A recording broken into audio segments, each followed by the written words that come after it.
Post grenade হামলার mastermind হলো তারেক রহমান। লুৎফুজ্জামান বাবর এবং আব্দুস সামাদ পিন্টু এদের ফাঁসি দেওয়া হইল এবং তারেক রহমানের যাবজ্জীবন কারাদণ্ড দেওয়া হইল।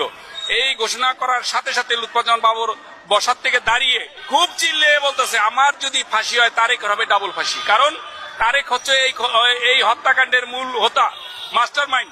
তার নির্দেশেই আমরা এই ঘটনা ঘটিয়েছি।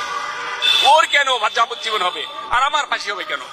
তার মানে কি যে এই ঘটনার জন্য মূল নায়ক হচ্ছে তারেক রহমান। শুধু তারেক রহমান এই ঘটনার জন্য না, আমরা লক্ষ্য করেছি বিএনপি সরকার থাকাকালীন 500 স্পটে একসাথে বোমা ফাটিয়ে বিচারক সহ আইনজীবীকে হত্যা করেছে। এটার মূল হোতাও ছিল তারেক রহমান। কারণ বিএনপি ক্ষমতা থাকাকালীন আমরা লক্ষ্য করেছি জঙ্গি উত্থান হয়েছে, শায়েখ আব্দুর রহমান উত্থান হয়েছে, বাংলা বাই সৃষ্টি হয়েছে। সেই পাকিস্তানি কায়দায় এই রাষ্ট্রটাকে তালেবানি রাষ্ট্র বানাতে চেয়েছিল, কিন্তু বাংলার জনগণ সেই সুযোগ